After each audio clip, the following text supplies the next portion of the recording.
लेकिन मैं आज प्रयास करूंगा कि एक ऑब्जेक्टिव एनालिसिस इस बजट का करूं और कंस्ट्रक्टिव क्रिटिसिज्म अपना आपके माध्यम से वित्त मंत्री को दूं।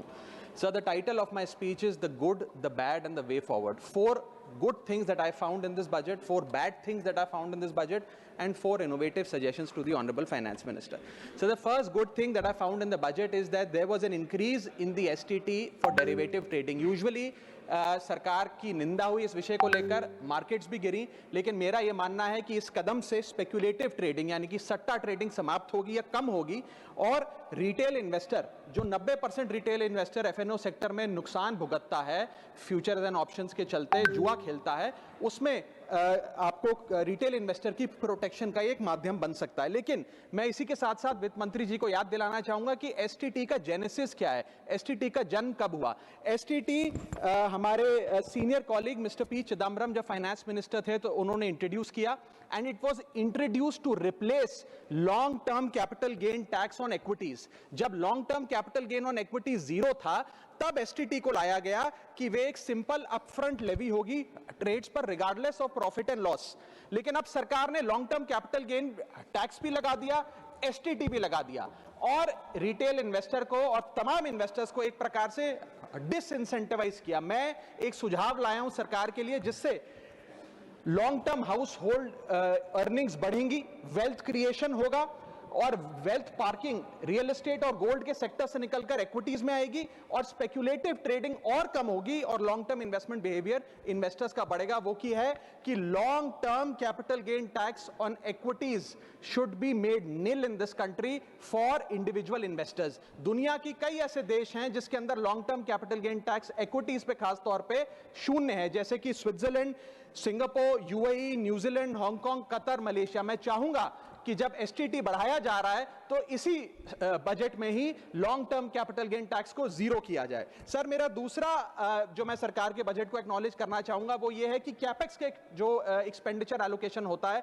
उसमें एक बढ़ोतरी देखी गई। जहां वित्तीय वर्ष 18-19 में मात्र 3 लाख करोड़ कैपेक्स था, वो इस वित्तीय वर्ष में 12 लाख करोड़ तक पहुंचा है, which is 4.4% of the GDP, which is a good step. It will have a multiplier effect and it will prioritise asset creation. लेकिन इसके साथ साथ सरकार को 5 साल में क्या कैपेक्स वो कौन कौन से क्षेत्रों में खर्चा करने जा रही है उसका एक ब्यौरा देना चाहिए ताकि प्राइवेट सेक्टर भी इस कैपेक्स के खर्चे को मैच कर सके। So third thing which we found in the speech of the finance minister is that there was a relative restraint in making budgetary announcements for election bound states. अक्सर वित्त मंत्री का भाषण सुन के बता सकते हैं कि कौन से राज्यों में चुनाव होने जा रहा है। इस स्पीच में उन्होंने थोड़ा सा रिस्ट्रेंट एक्सरसाइज किया जिसे मैं एक्नॉलेज करता हूं। और आखिरी अच्छी चीज जो इस बजट में नजर आई वो ये था कि एनआरआई की इन्वेस्टमेंट लिमिट में एनहांसमेंट हुई। लेकिन मैं बता दूं कि जब एफआईआईज ने, फॉरेन इन्वेस्टर्स ने, फॉरेन पोर्टफोलियो इन्वेस्टर्स ने इस देश के बाजार से पैसा निकाल लिया और पिछले एक वित्तीय वर्ष में 23 बिलियन निकाला, तब जाकर सरकार जागी और सरकार ने एनआरआईज के लिए इक्विटी मार्केट का दरवाजा खोलकर उनकी इन्वेस्टमेंट लिमिट को 5% से बढ़ा दिया। इसमें कोई दो राय नहीं है कि इससे इन्वेस्टर्स 32 मिलियन एनआरआई इन्वेस्टर्स को अब भारतीय बाजार में पैसा डालने का मौका मिलेगा। लेकिन इसी के साथ साथ सरकार को इस पर भी गौर फरमाना चाहिए कि क्यों फॉरेन इन्वेस्टर्स भारत से पैसा निकाल कर बाजार को छोड़कर जा रहे हैं। Sir, now I come to the bad part of the budget. First thing is the debt to GDP crisis. सरकार ने और डेट लेने के लिए, कर्जा लेने के लिए इस बजट में फॉर्मूला ही बदल दिया। पहले सरकार डेट जब लेती थी तो ओल्ड एफआरबीएम रूल्स के तहत 3% ऑफ जीडीपी तक का फ्रेश डेट लेती थी।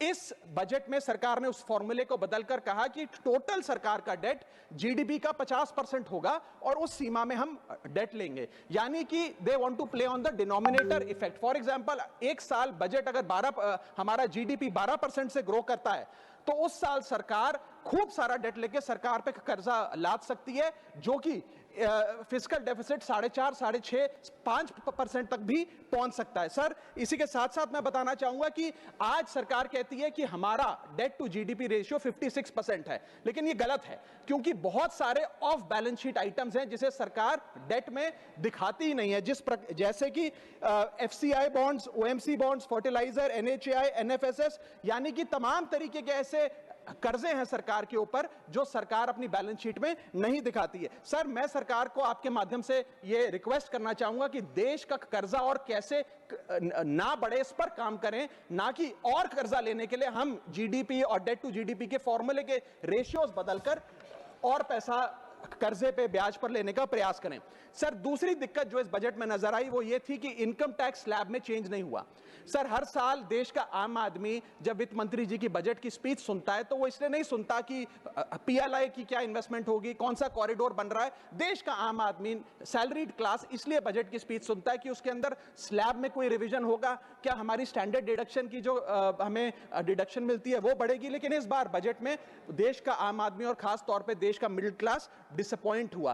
पहले ही there has been a stagnation in the salaries, inflation 6.8% पे खड़ा है, लेकिन उसके बावजूद हमने इस बार कोई स्लैब में या स्टैंडर्ड डिडक्शन में चेंज नहीं देखा। मैं आपके माध्यम से वित्त मंत्री जी को रिक्वेस्ट करना चाहूंगा कि आप इसी बजट में अनाउंसमेंट करें कि स्टैंडर्ड डिडक्शन जो 75,000 रुपए उसे बढ़ाकर सैलरीड क्लास के लिए 1.5 लाख रुपए किया जाए। Sir, third problem that was there with the budget is that there was no relief for the middle class. Sir, after a very long time in India's history, the personal income tax collection was more than the corporate income tax collection. यानी कि individuals ने जो income tax भरा वो लगभग 11 लाख करोड़ के आसपास भरा, और कंपनियों ने, कॉर्पोरेट ने जो इनकम टैक्स भरा वो लगभग 9.8 लाख करोड़। यानी कि मैक्सिमम टैक्स आपको इंडिविजुअल्स के इनकम टैक्स से मिल रहा है, आप मिडिल क्लास वो टैक्स भर रहा है। आज वो दौर आ गया है कि हम मिडिल क्लास को अपलिफ्ट करें, मिडिल क्लास को पैम्पर करें, नहीं तो मिडिल क्लास एक सैंडविच की तरह रिच क्लास और पुअर क्लास में दबता चला जा रहा है। सर, राइजिंग कॉस्ट प्रेशर्स के चलते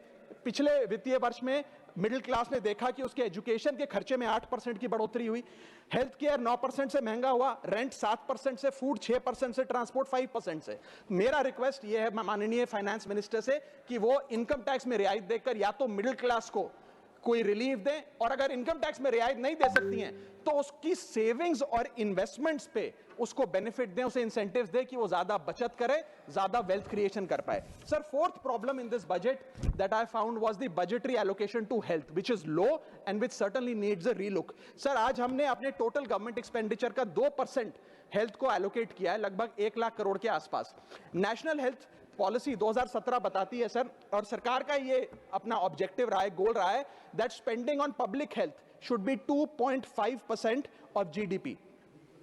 आज हम 2026 में खड़े हैं, हमारी पब्लिक हेल्थ पे स्पेंडिंग मात्र 0.5% ऑफ जीडीपी। हम अपने लक्ष्य से कोसों मील दूर हैं। जहां यूएस में 18% ऑफ जीडीपी हेल्थ केयर पे खर्च होता है, यूके में 12%, जर्मनी में 13%, स्वीडन में, नेदरलैंड में, डेनमार्क में, जापान में, स्पेन में 10% ऑफ जीडीपी खर्च होता है, क्योंकि वो देश जानते हैं कि जान है तो जहान है। लेकिन हमारे देश में मात्र 0.5% ऑफ जीडीपी हम अपने हेल्थ पे खर्च करते हैं, और इसके चलते आलम यह है कि सरकारी अस्पताल में अगर आप चले जाइए, which is called the backbone of India's healthcare, वहां पर आपको पुरानी जर्जर बिल्डिंग मिलेंगी, मैसिवली अंडरस्टाफ्ड हॉस्पिटल मिलेगा, ओवरवर्क डॉक्टर मिलेंगे, पॉपुलेशन के हिसाब से बेड नहीं मिलेगा, जांच के लिए मशीनें नहीं हैं, दवाइयों की कमी है, और अगर इलाज की, ऑपरेशन की डेट मिल भी जाए तो वो डेट इतनी दूर होती है तब तक मरीज चल बसता है। Sir, the reality is that Covid made us realise, and it was a wake up call for India's public health infrastructure, and I want to ask the house today, are we prepared,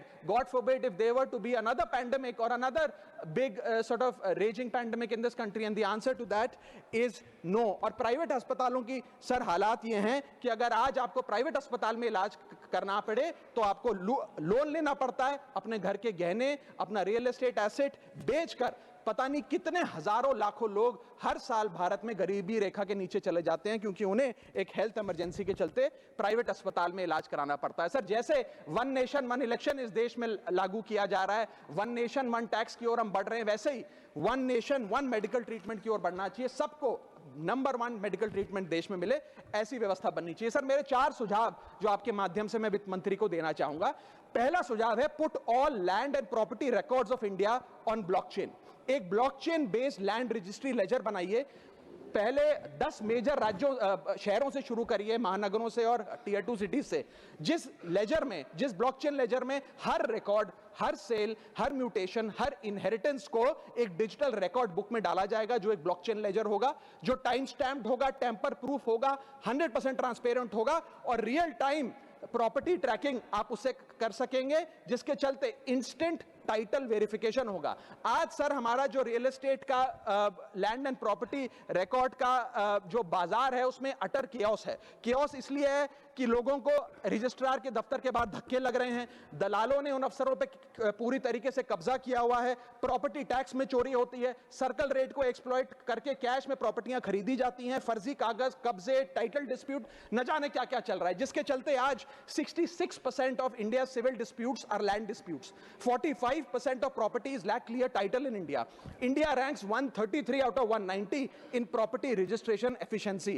48% of our properties are under dispute, and the average time taken by civil courts to resolve these disputes is 7 years.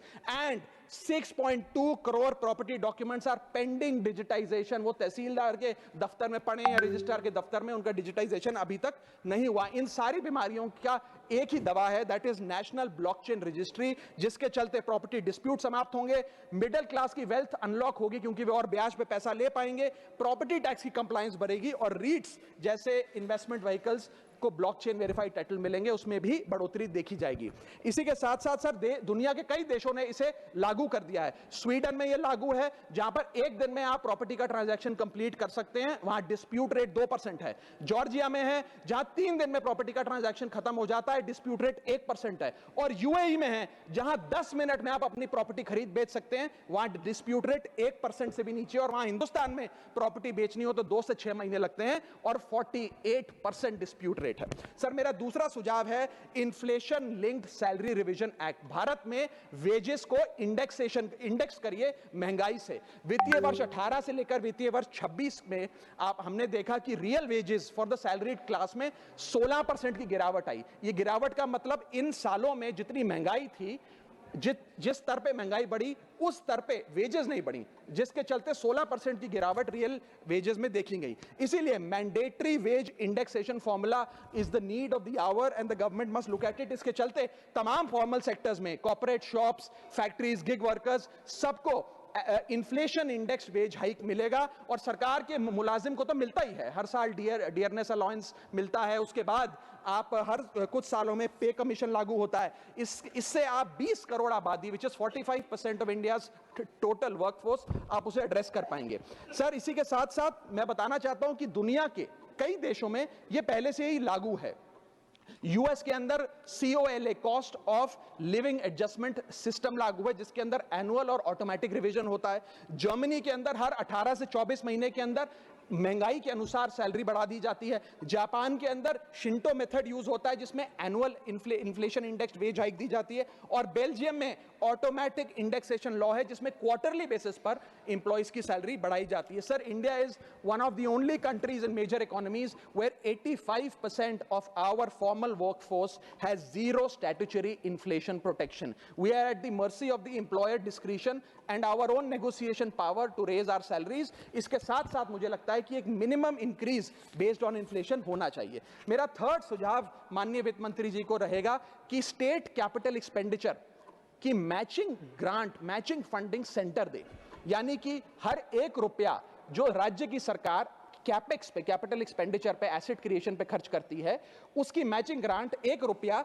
केंद्र द्वारा राज्यों को दिया जाना चाहिए, not as loan but as a grant. आज state capex में 2 bottlenecks है। पहला बॉटलनेक है बोरोइंग कैप, यानी कि कोई भी राज्य अपने स्टेट जीडीपी से 3% से ज्यादा ब्याज पर पैसा नहीं ले सकता, वो कैपेक्स पे नहीं खर्च करता, वो तमाम तरीके के ऑपरेशनल खर्चे करता है। और सेकंड प्रॉब्लम है कि अगर केंद्र सरकार पैसा देती भी है राज्यों को कैपेक्स के लिए, वो लोन की सूरत में देती है, और कंडीशनल लोन की किस एसेट पे कितना खर्च होगा, एक कंडीशनल लोन दिया जाता है। मेरा सुझाव है that replace this loan with conditions given by the centre to grant with trust, grant based on trust by the centre. Sir centre को आने वाले 5 वर्षों के लिए 1.5 लाख करोड़ आवंटित करना चाहिए, not as loan but as these capex grants, ताकि राज्यों में सड़कें बने, इरिगेशन नेटवर्क बने, लोकल पावर इंफ्रास्ट्रक्चर बने, ड्रिंकिंग वाटर सैनिटेशन हो, और अर्बन इंफ्रास्ट्रक्चर में एसेट क्रिएशन, एसेट फॉर्मेशन किया जाए।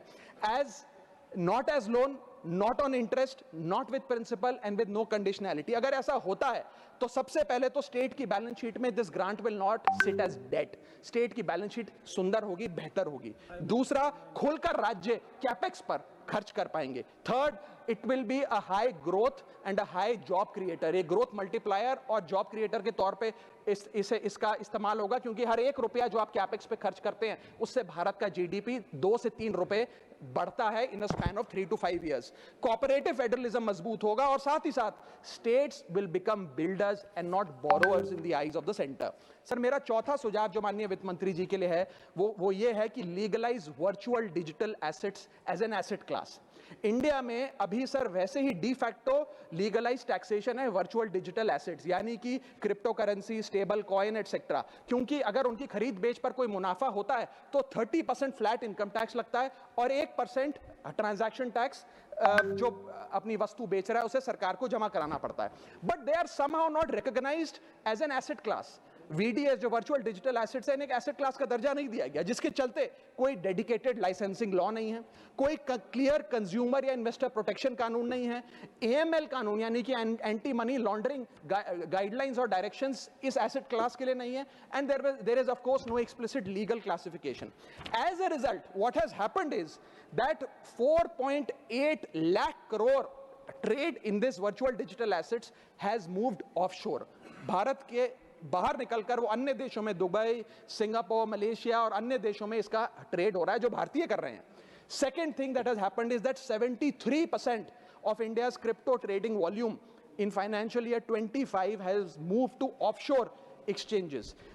What has further happened is that 180 virtual digital asset startups have moved to countries like Dubai and Singapore, and as a result जो देश, भारत देश के 12 करोड़ ऐसे लोग हैं जो इन वर्चुअल डिजिटल एसेट्स में, क्रिप्टो में, RWA यानी कि रियल वर्ल्ड एसेट में, स्टेबल कॉइन में इन्वेस्ट करना चाहते हैं, वो ऑफशोर जाकर इन्वेस्ट कर रहे हैं। जरूरत है कि हम कंप्लायंस हिंदुस्तान में लागू करें, उसे हेविली रेगुलेट करें, लेकिन उसे ऑनशोर लाएं। इसके चलते अगर ऐसा होता है तो सरकार के खजाने में 15 से 20 हजार करोड़ रुपए का इजाफा होगा, उन्हें उतना टैक्स मिलेगा।